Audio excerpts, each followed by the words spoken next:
a Band-Aid. I want to do a review of... Can I have a Band-Aid? What, am I pulling out my poop chute? I don't know where they're at. Underneath the seat. You just kept ignoring me.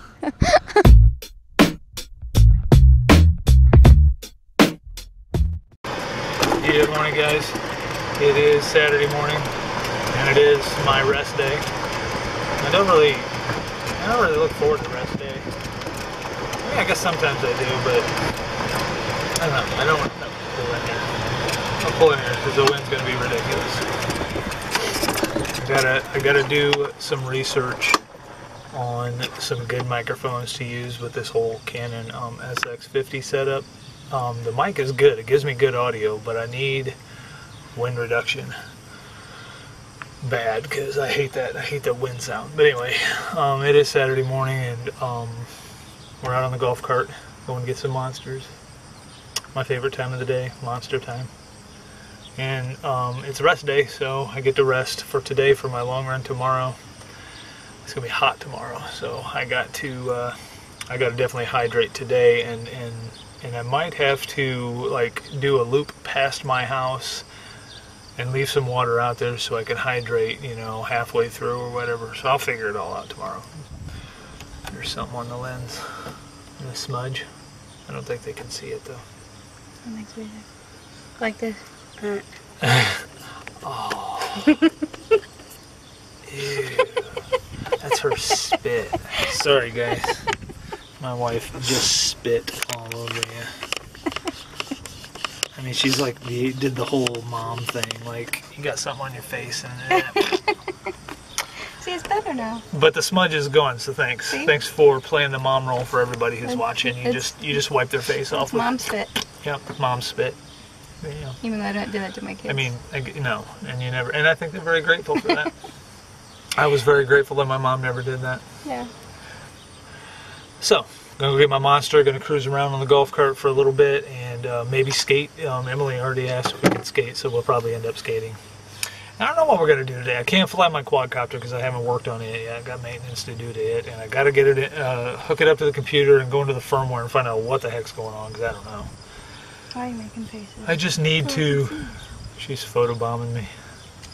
I just need to buy a new one, a new quadcopter. You know, Lexi told me to be careful that you're going to be saying you need a new quadcopter now. I do. And just because that one fell and you have to repair it and like fix the calibration, you're going to say you need a new one. She so totally got that from me before you said it. Yeah, but I do need. I mean, I do need a new one because this was anyway. I mean, I've been talking for 4 minutes, so. I will talk to you guys in a little bit. Bye. She did say it. No. She did. That night when she came home, she went back and looked. She's like, just to warn you, Dad's probably going to say you need a new quadcopter pretty soon. They think they know me. I mean, she just knew. She just knew that I needed a new quadcopter. Oh, yeah? Because this one's malfunctioning. But you can fix it. Maybe I can fix it. I don't know what's wrong with it. I need a new one. Talk to you soon. Bye.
We are out here at our skate spot, our only skate spot. And Saturday mornings, since I get to rest, the first thing I usually do is watch Netflix on my iPad mini. And I watched a documentary this morning. And it was like an hour-long documentary, but the cool thing about it was about these runners. There's like, and they're from all over different parts of the world. Most of them were from, well, a couple of them were from Africa.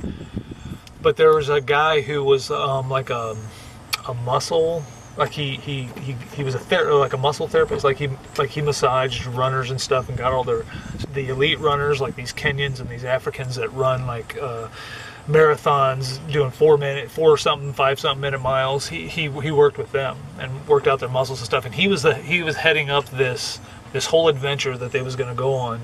And they went to New Mexico, and this African said, before he became a famous, like a professional runner, because he makes a lot of money running now, because he wins a lot, all these marathons and stuff like that. It's kind of like Meb, that Kenyan that wins like New York City. He goes around, he's well known in the running world. So if you're a runner, you know who Meb is, and a lot of these Kenyans. But this African guy used to be a hunter, and how he hunted in Africa was he chased the gazelle or the antelope or whatever to exhaustion.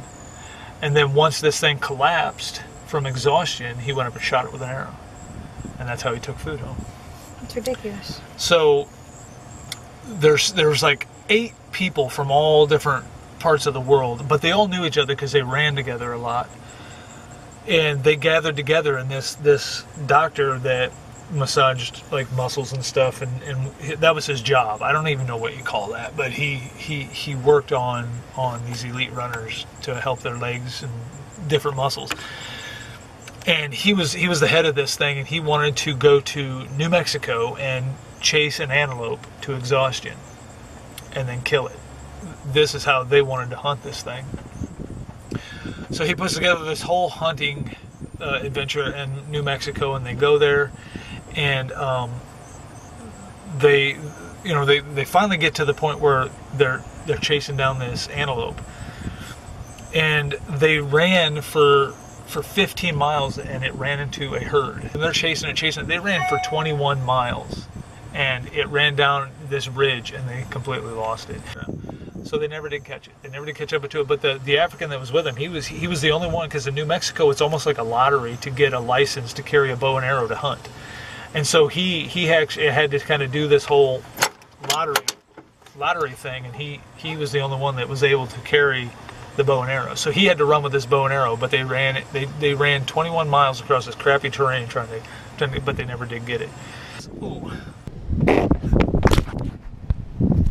You all right? So Emily had a wipe out, but she's okay. She's right back on her board. Okay. But anyway, so they never did catch the antelope, which, when I started watching this documentary, I'm like, are you kidding me? You're going to chase an antelope to exhaustion? Because these particular antelopes are they're the fastest animal on the planet. They run like 55 miles an hour. So I don't know what they were thinking. So that was the documentary I watched on Netflix this morning. That was pretty good. And then I started thinking about motivation and what it takes to be that motivated to take yourself to that extreme, to want to do that. But then I think about motivation and like what makes me motivated.